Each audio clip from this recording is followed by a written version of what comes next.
पुरान गीत हो, माटी का चीज हो।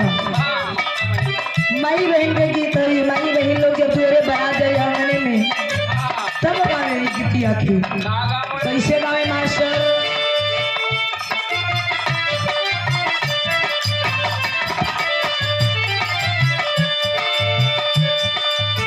बड़ा मजा आवे जाने के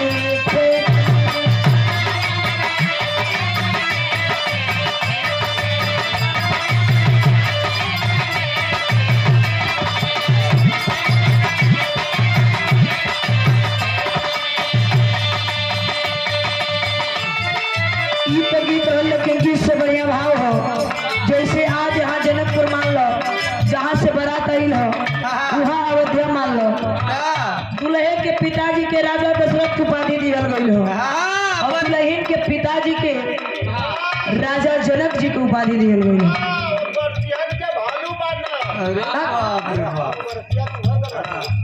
ये देखत हुआ भगवान स्वरूपी सब लोग बैठल हो। भगवान की बारात में निकला। अच्छा कैसे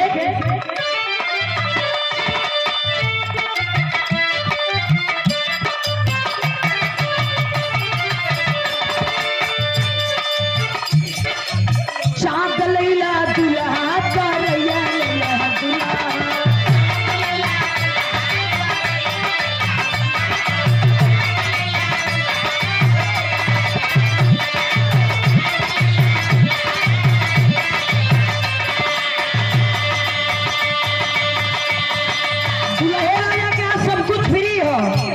चाहे कुछ भी ले सके आज ससुरारी में आयल बड़न वहाँ कमाई वही लोग को कहे चाँद लैला दुल्हा करैया लैला दुल्हा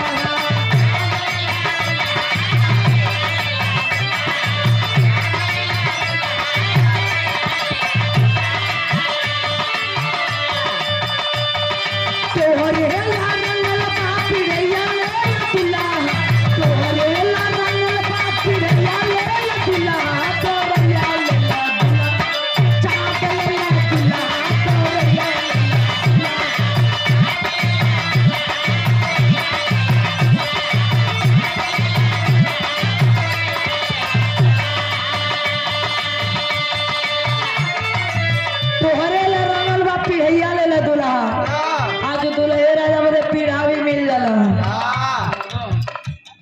आज दुल्हे राजा एकदम 20 बारन चाँद लेला दुल्हा तरैया लेला दुल्हा तोहरे ला रंगल बा पिढ़ैया लेला दुल्हा। पप्पू भैया अपने ससुरारी बड़ा मजबूत पीड़ा पड़े काम चलाओ नहीं यार पड़ोसी उठा ले गए।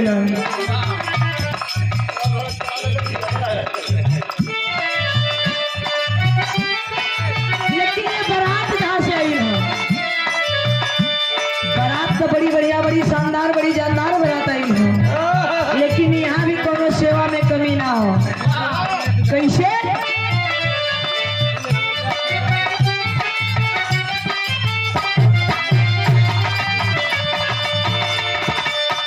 अवधन करिया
बहन का सबसे बड़ा अनमोल रतन बाप मातारी का जब आज बिटिया घरे से निकली है,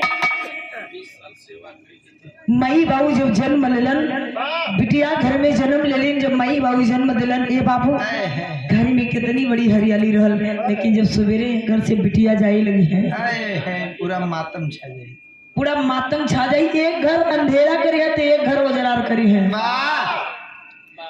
भाई इस दुनिया का रीति रिवाज परंपरा है कि बिटिया का घर जन्म कहीं और होला, लेकिन घर कहीं और होला, जन्म कहीं और होला, कर्म कहीं और होला उनकर। यही में कितने लोग बड़न तो बिटिया का इज्जत ना करेला, और कितने लोग बड़न तो लक्ष्मी के तरफ पूजेला।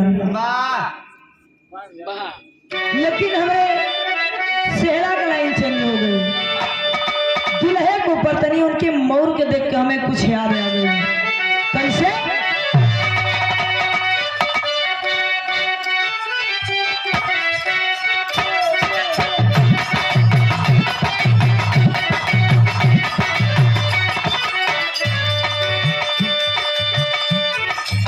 अरे मौरा तो हरे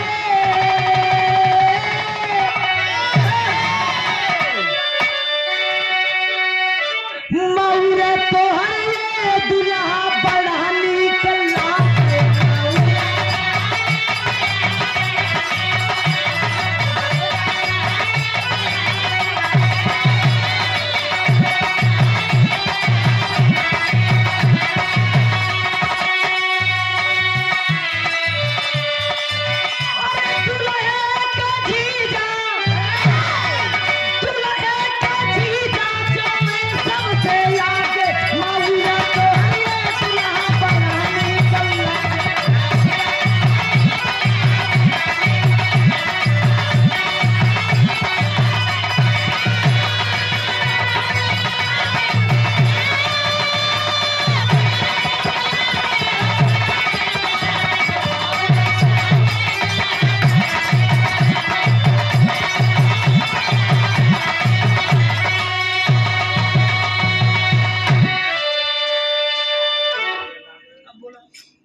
शांति से बता दो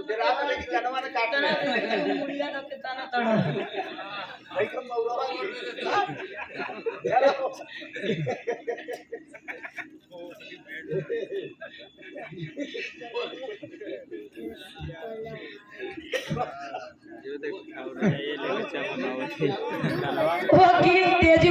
तेजू वकीलपुर के धरती से वकील तेजूपुर की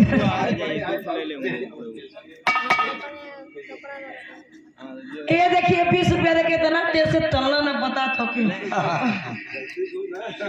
दिए रखे कोई काम ये पकड़ के बरवा उबलिया दे के खींचा तो हम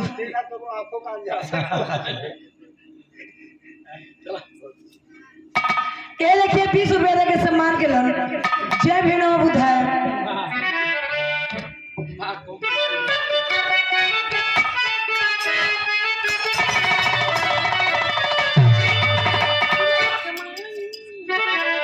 अरे दुल्हा के माई के काकरी बनाई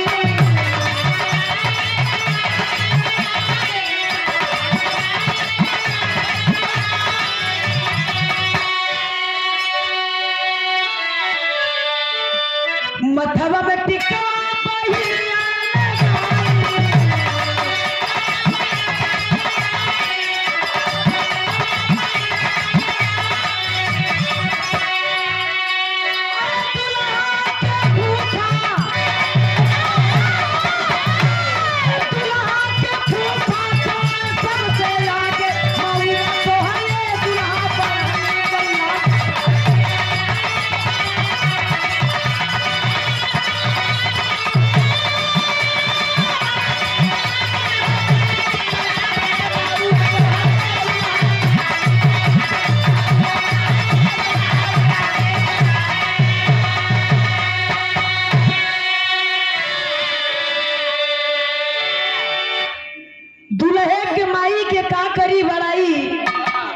और मथवा में टिकवा पहने लगाई,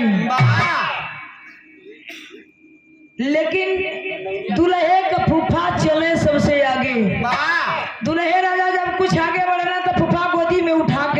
चलेला। जूता मोजा बड़ा बढ़िया पहिरा। बड़ा सुंदर सजावट होकर रहेला और अदीना बड़ा सेवा भी होला। जरा तो काहे बदे करेला लोग बिहने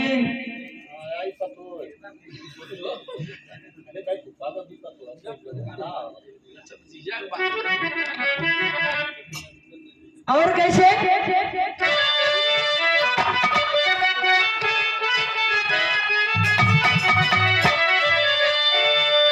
जितना खुशी दुल्हा के माई के बा कहीं उतने खुशी दुल्ही के माई के भी बा कि दुल्हा बड़ा निक लड़का पौले बड़े बिटिया हमार सुख से रही